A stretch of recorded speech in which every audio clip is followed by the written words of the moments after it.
Hello there, fellow saints and patriots. Um, I'm going to talk a little bit about Mr. Biden. I refuse to put the word president in front of his name or any other phrase related to what our head of state should be doing. Um, as you know, you're by now, everyone is aware of the Afghanistan catastrophe. I'm not going to call it a fiasco. I'm going to call it a catastrophe. When you look at what Biden has done from the moment he set foot in office up until now, it seems like he has not put much forethought into what he has done, and much of it has ended well, I'm not going to say ended, has led to disaster and chaos. Look at what ending the pipeline has done. Gas prices are now higher than what we were. We're no longer energy independent. The price of everything is going up because the price of gas is going up. And then there's some other factors that come into play why the prices are going up. And this goes back to the Trump administration and signing off on that COVID package that had the $300 a week for unemployment. Yeah. Then you have the opening of the border. Our southern border is, well, bleeding like a stuck pig, with people continually coming over our border illegally. And there's no true plan of how to get it under control. It was open at the border. And what? What do you think was going to happen? It's one of those things that he said during the campaign. So they were ready. They were ready to come into the country.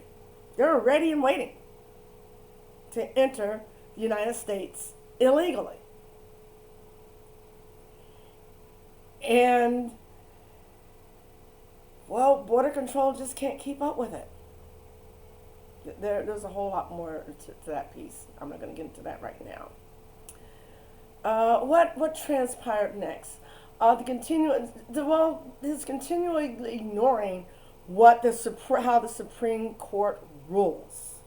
Now, you had a man who claimed that he was going to follow the Constitution. I mean, really, he's used to like to wipe his butt.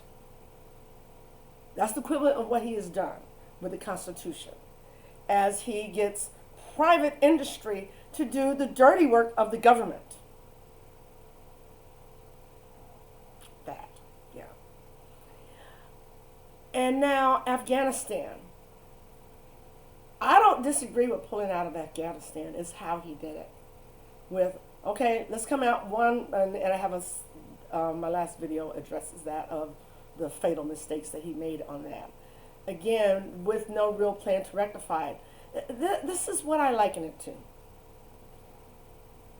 Is you have a ill-conceived plan. Looks good on paper. And you think, let's implement it with no thought to what might go awry. Then, when things go awry, you ignore it in hopes that it will fix itself. With no guidance or anything like that.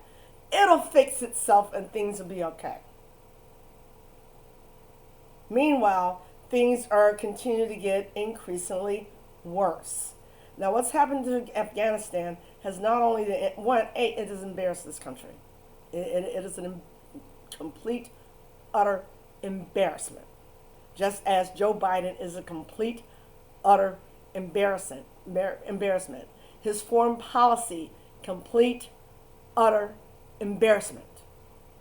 He hasn't even spoken to world leaders about what's happening in Afghanistan. I just read an article about how he's really damaged our relationship with Great Britain.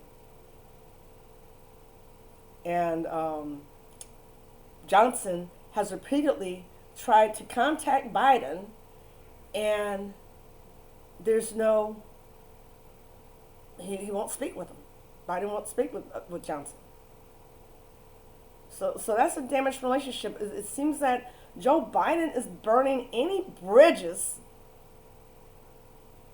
that connect him with the rest of the world, other than China.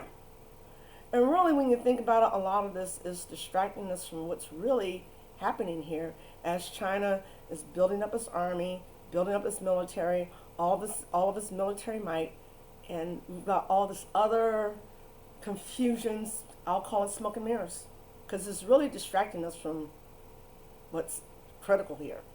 Um, and what Joe Biden is doing is breaking down this country so that once China flexes this muscle, we can't do much of anything. Anyhow, just my thoughts on the catastrophe called Joe Biden.